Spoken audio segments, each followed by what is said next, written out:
नमस्कार। एक बार फिर हाजिर हूँ एक नई कहानी आधार लेकर।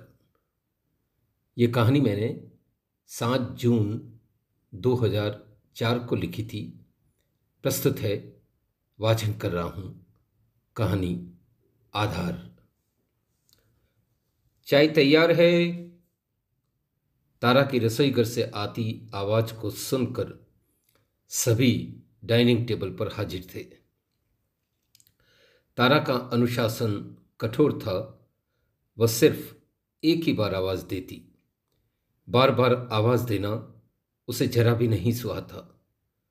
उसे यह भी अच्छा नहीं लगता था कि कोई यहाँ और कोई वहाँ चाय पिए। वह सबकी नौकरानी नहीं है कि यहाँ वहाँ से कप उठाती फिरे। घर में सुबह का ही तो समय होता है जब सब मिल बैठकर बात कर सके। केतली से टीको जी, जो कि कपड़े एवं अस्तर की बनी केतली कवर होती है, उठाते हुए मैंने कहा, अब इस टीको जी को फेंक भी दो, जगह जगह से फट गई है। अब तो इसके तार भी लटकने लगे हैं। आपको आम खाने से मतलब है अथवा पेड़ गिनने से? चाय क्या टीको जी को निचोड़ने से निकलती है? चाय तो केतली से लेते हैं। जब देखो इस टीको जी के पीछे पड़े रहते हो। माँ ने पूरे 7 रोज मेहनत कर इस पर कसीदा किया था। कितने सुंदर बूटे काढ़े थे। तब तो जब भी मेहमान आते तो यही कहते थे, चाय केतली में टीको जी ढक कर लाया करो। उन्हें भी तो पता लगे हमारा स्टैंडर्ड क्या है। अब पुरानी पड़ गई है तो कोसते रहते हो। कल कहोगे बीवी भी पुरानी हो गई, उसे भी बदलना पड़ेगा। तारा 10 जमात पास थी। अब मेरी डिग्रियां नेम प्लेट में नहीं समाती थी। फिर भी उसकी बातों के आगे मैं अनेक बार बौना महसूस करता। मैंने मन ही मन सोचा, काश ऐसा संभव होता अथवा समाज में प्रथा होती कि एक बीवी 10 साल से अधिक नहीं रखी जाएगी। तब हर मर्द कितना खुश होता। यहां तो जो मिल गई सो मिल गई, एक ही कंबल जीवन भर ओढ़ो। सुबह सुबह तारा को नाराज करना दिन भर भारी पड़ता था। मैंने बात को संभाला। क्या पते की बात कही है? पास बैठे दोनों बच्चे धीरे धीरे मुस्कुराने लगे थे। आज का आधा अखबार अभिषेक पढ़ रहा था एवं आधा अंजना। दोनों समझ गए, नित्य की तरह पापा की आज भी चौपी हुई है। हमारा घर 2 छोटे छोटे दलों में बटा हुआ था। मेरी तरफ बिटिया अंजना एवं माँ के साथ अभिषेक था। अभिषेक ने मुझे देखते हुए इशारे से अंगूठा उल्टा कर माँ का हौसला बुलंद किया। यह एक मौन संवाद था। अंगूठा उल्टा करने का अर्थ था आपकी चॉप हुई है, यानी आप पिट गए हैं। और अंगूठा सीधा दिखाने का अर्थ था वेल डन, आप जीत गए हैं। बिटिया अब चुप क्यों रहती? मम्मी, पापा ठीक कह रहे हैं। इतनी सुंदर केतली पर फटी हुई टिकोजी अच्छी नहीं लगती। अब तो मुझे भी बूटे निकालने आ गए हैं। मैं आज ही नई टिकोजी सी देती हूँ। अभिषेक के रेशम के शर्ट का बचा हुआ टुकड़ा अभी रखा होगा। अस्तर घर में मिल जाएगा। अटक जाऊं तो आप बता देना। मम्मी, आपका हाथ तो कितना साफ है। तारा को यह बात जच गई। ठीक है, यह कार्य आज दोपहर को प्रारंभ करेंगे। अंजना के अंतिम वाक्य, मम्मी आपका हाथ कितना साफ है, ने उसके कानों में अमृत घोल दिया था। मैंने मन ही मन सोचा, अंजना कितने तरीके से बात संभालती है। केतली और टीको जी दोनों तारा के पीहर से विवाह के समय दहेज के साथ आए थे। पीहर से आई एक एक चीज उसे प्राणों से अधिक प्रिय थी। मुझे लगा मैंने खाम खाम पंगा लिया। दोष देखना मनुष्य का स्वाभाविक गुण है। फटी हुई टिकोजी पर टिप्पणी करना क्या जरूरी था? अगर टिकोजी उठाते इस समय मैं केतली की तारीफ कर देता तो तारा का कोप भाजक नहीं बनता। अभिषेक अखबार में सामान्य ज्ञान का कॉलम रोज पढ़ता। भूगोल उसका प्रिय विषय था।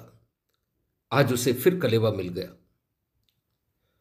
पापा, आपको मालूम है पृथ्वी अपने आधार बिंदु पर कितनी झुकी हुई है?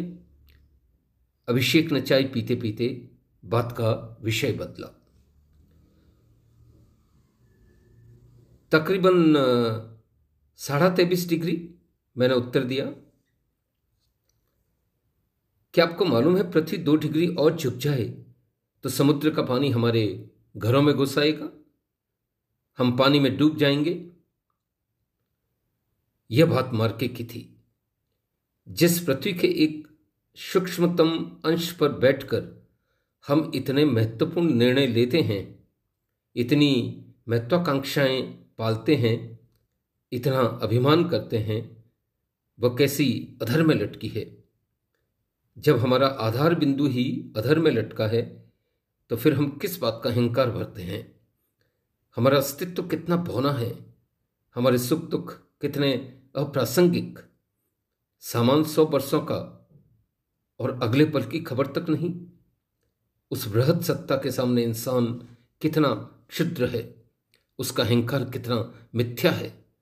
फिर भी न जाने किसका प्रेरा हुआ ये मनुष्य इतना दंभ भरता है। क्यों फिर इस पृथ्वी पर एक मनुष्य दूसरे का शोषण करता है? क्यों यहाँ इतने व्याभिचार होते हैं? क्यों यहाँ इतने युद्ध होते हैं? मनुष्य कितना मूढ़ है, सभी हवा में गांठें लगा रहे हैं। पापा, आखिर पृथ्वी टिकी किस आधार पर है? अंतरिक्ष में पड़ी एक बॉल की तरह पृथ्वी न जाने कब अनंत में समा जाए। अभिषेक का प्रश्न अत्यंत गूढ़ था। हर पिता अपने विद्वान पुत्र पर गर्व करता है, लेकिन तभी तक जब तक वह उसके अहंकार को चुनौती न दे। मैं असहाय था, निरुत्तर था।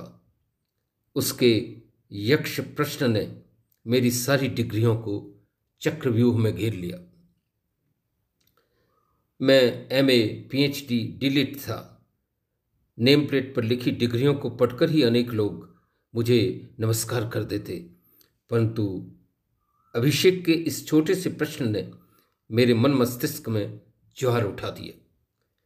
दुनिया के सारे तर्क जुटाकर भी इस प्रश्न का उत्तर ढूंढना कठिन था। मैं चुप रहा। अरे ये क्या जवाब देंगे? मैं बताती हूं। पृथ्वी धर्म पर टिकी हुई है। कहते हैं एक बार हिरण्याक्ष नाम का राक्षस इसे उठाकर ले गया एवं गहरे समुद्र में छिपा दिया। तब भगवान ने वराह अवतार लेकर हिरण्याक्ष का वध किया एवं उसके पंजे से पृथ्वी को छुड़ाकर समुद्र से ऊपर लाए। उस समय पृथ्वी उनके मुख पर रखी हुई थी। पुनः कोई राक्षस हमें परेशान नहीं करे, अतः उन्होंने इसे सही जगह पर ठहराया। तत्पश्चात इस पर अपनी आधार शक्ति का संचार किया। पृथ्वी उसी आधार पर ठहरी हुई है। उत्तर देते देते तारा ने मेरी ओर सगर्व नेत्रों से ऐसे देखा मानो कह रही हो, डिग्रियां अधिक होने से आदमी बुद्धिमान नहीं होता। उत्तर देते हुए उसके पोर पोर से आत्मविश्वास टपक रहा था। आस्था के पास कितने सुंदर उत्तर है। तर्क सदियों से प्रश्नों की गठरी ढो रहा है। जिन्हें ईश्वर में विश्वास है उन्हें कोई संदेह नहीं, कोई अशांति नहीं।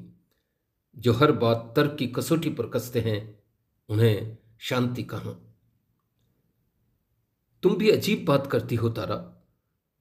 समुद्र तो पृथ्वी में ही है, फिर पृथ्वी समुद्र में कैसे डूब गई? मैंने प्रश्न किया। तो क्या भागवत में गलत लिखा है?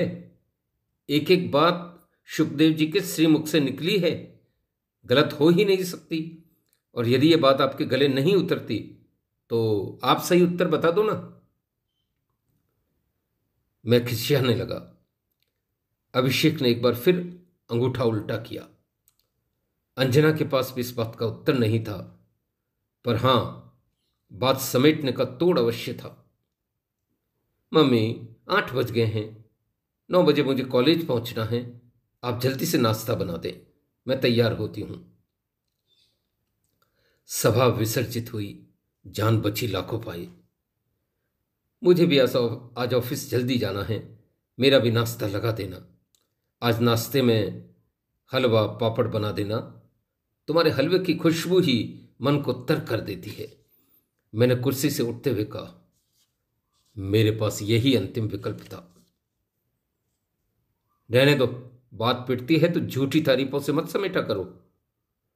मैंने करुण नेत्र से उसकी ओर देखा। उसके सगर्व चेहरे पर जीत का नशा था। मैं मनी मन कुढ़ने लगा। ईश्वर ने आदमी को ज्ञान एवं स्त्री को विवेक दिया है, यानी रथ आदमी का एवं लगाम औरत की। आज शाम मेरा छोटा भाई सोहन बनारस से आने वाला था।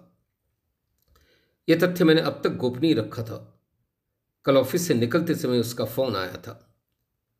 तारा का मूड ठीक हो तब तो ना बात करूं। प्रभात की सुनहरी धूप खिड़कियों एवं रोशनदानों से झांकने लगी थी। सूर्य किरणें भी लुक छिप कर जाने कितने घरों में झांकती रहती हैं। उन्हें भी पराई पंचायती में ही लुत्फ आता है। औरत जात जो ठहरी। तैयार होकर मैं या अंजना डाइनिंग टेबल पर फिर हाजिर थे। तारा रसोई में खड़ी नाश्ता लगा रही थी। हलवे की सौंधी महक मन को रससिक्त करने लगी थी। मैं अंगुलियों से डाइनिंग टेबल को हल्का हल्का थपथपा रहा था। यकाएक मुझे ध्यान आया, अंजना के इस बार नंबर बहुत कम आए हैं। मैंने बात छेड़ी, अंजना, इस बार तुम्हारे नंबर बहुत कम आए हैं। बोर्ड तक तो तुम्हारे अच्छे नंबर आते थे, अब क्या हो गया?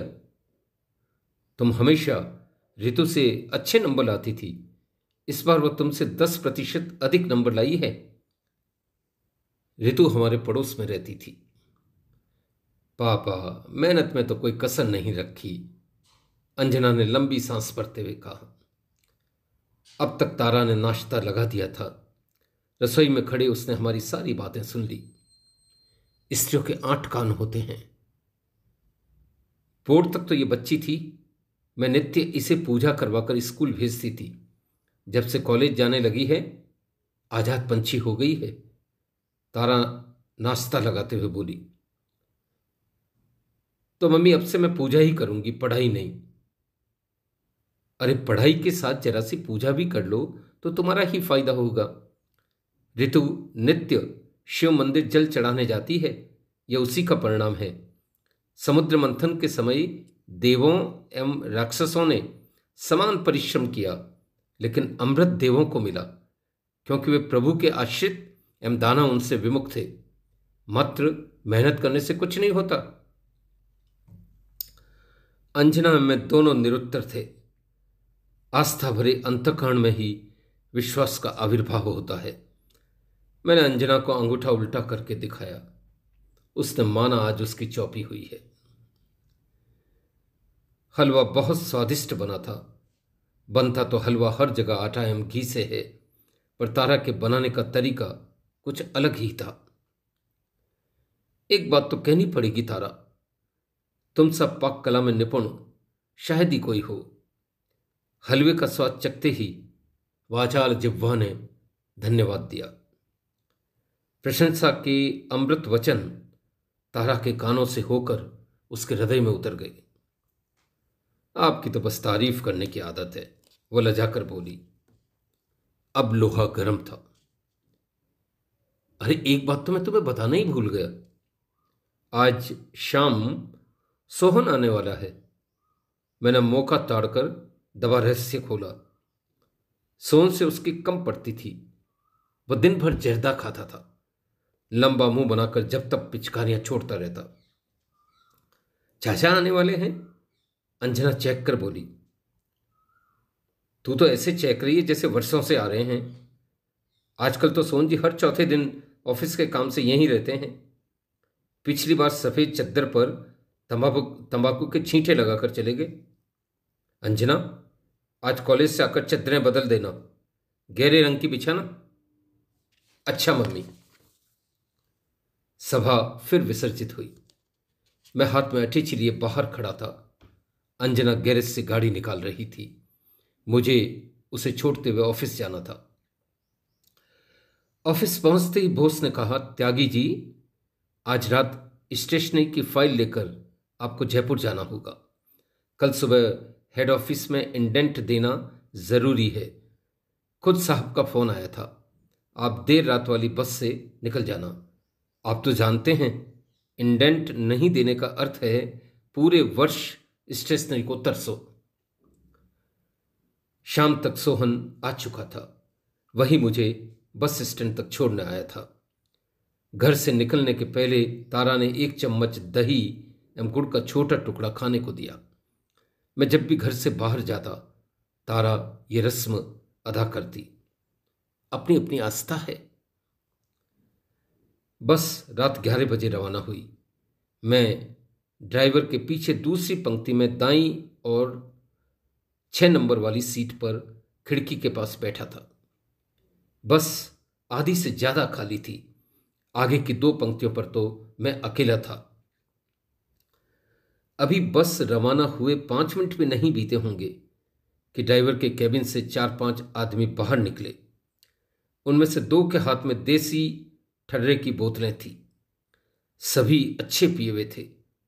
शक्ल से गुंडे लगते थे। सभी आगे की सीटों पर बैठना चाहते थे। ड्राइवर से उन्होंने पहले ही सांठगांठ कर ली थी। उनमें से एक आगे बढ़ा, मेरी ओर देखकर बोला, ए, उठ यहां से, या हम सब बैठेंगे। तू पीछे जाकर बैठ जा, चल उठ। मैं इतना जल्दी हिलने वाला नहीं था। मैं यहां पर बस रवाना होने से पहले बैठा हुआ हूं। मुझे खिड़की वाली सीट पर ही बैठना है, मैंने साहस जुटाकर उत्तर दिया। तो जा, पीछे खिड़की वाली सीट पर जाकर बैठ जा, उसने आंखें चढ़ाते हुए कहा। आप खुद पीछे जाकर बैठ जाइए ना, मेरी कमर में दर्द रहता है। अरे अभी तक तो कमर में दर्द है, थोड़ी देर बाद दांत में भी दर्द चालू हो जाएगा, उनमें से एक ने घूंसा तानकर कहा। मैंने ड्राइवर को गाड़ी रोकने को कहा, पर वह चुप रहा। अन्य सहयात्रियों में से भी किसी ने जुबान नहीं खोली। गुंडों में से एक ने मुझे कॉलर पकड़कर उठाया एवं पीछे धकेल दिया। मैं अंतिम सीट पर जाकर बैठ गया। देर तक कुड़ता रहा। अब तो बस गुंडा राज हो गया है, कोई कानून नहीं है। अरे जब गुंडे राजनीति में आ गए हैं तो कानून की रक्षा कौन करेगा? कानून अब इनकी मुट्ठी में कैद हो गया है। मन ही मन कुड़ते, जाने कब आंख लग गई। गुंडे देर रात तक पीते रहे। सुबह एक तेज धमाके के साथ मेरी नींद खुली। देखते ही देखते बस में चीख पुकार मच गई। बस किसी सामने आते ट्रक से बुरी तरह टकरा गई थी। बस का दायां हिस्सा बुरी तरह क्षतिग्रस्त हो चुका था। ड्राइवर का सर स्टीयरिंग पर लुढ़का हुआ था। उसके पीछे सीटों पर बैठे गुंडे भी बुरी तरह आहत हुए थे। मैं तुरंत बस के बाहर आया। रात मेरी सीट पर आकर बैठने वाले व्यक्ति की हालत अत्यंत गंभीर थी। शायद वह बेहोश हो गया था। उसके मुंह एवं कानों से खून बह रहा था। कुछ लोग उसे उठाकर बाहर लाए एवं नीचे लिटाया। सौभाग्य से बस में एक डॉक्टर भी यात्रा कर रहा था। बस के फर्स्ट एड बॉक्स से सामान निकालकर वह सेवा शुश्रूषा में जुट गया। बीच बीच में वह लेटे हुए व्यक्ति की नब्ज भी देख रहा था। उसकी हालत गंभीर लग रही थी। डॉक्टर साहब, पहले इसे देख लीजिए, यह अधिक सीरियस लगता है, मैंने मौन तोड़ते हुए कहा। He is dead. इसे देखने से अब कुछ नहीं होने वाला है, डॉक्टर ने जवाब दिया। मैं भीतर तक कांप गया। रात जिसे मैं यमदूत समझ रहा था वह देवदूत निकला। अगर मैं 6 नंबर पर होता तो मेरी मृत्यु निश्चित थी। संभवतः दुर्घटना के समय ड्राइवर ने सैम को बचाने के लिए गाड़ी को तेजी से बाएं घुमाया होगा। इसी कारण सबसे ज्यादा नुकसान भी उसी हिस्से में हुआ था। वहां खड़े रहने की मुझ में अब शक्ति नहीं थी। जयपुर वहाँ से 30 किलोमीटर पर था। मैंने एक ट्रक से लिफ्ट ली एवं सीधा जयपुर पहुँच गया। पूरे दिन अनमना रहा। जैसे तैसे काम निपटाकर दोपहर की बस पकड़ी एवं देर रात तक घर चला आया। मन इतना खराब था कि रात तारा से जिक्र तक नहीं किया। सुबह तक मैं व्यवस्थित हुआ। मुझे लगा इस घटना के बारे में न बताना ही उचित होगा। खामखां घर में सभी को तनाव होगा। चाय पर हम सभी फिर साथ थे।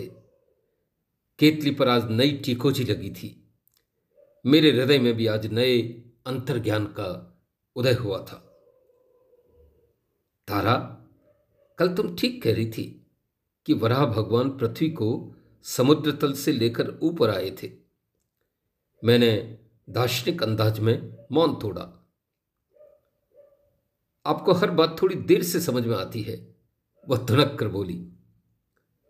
आज मैंने कोई विरोध नहीं किया। अभिषेक फिर एक अर्थपूर्ण मुस्कुराहट के साथ अंगूठा उल्टा कर रहा था। यही थी कहानी। धन्यवाद।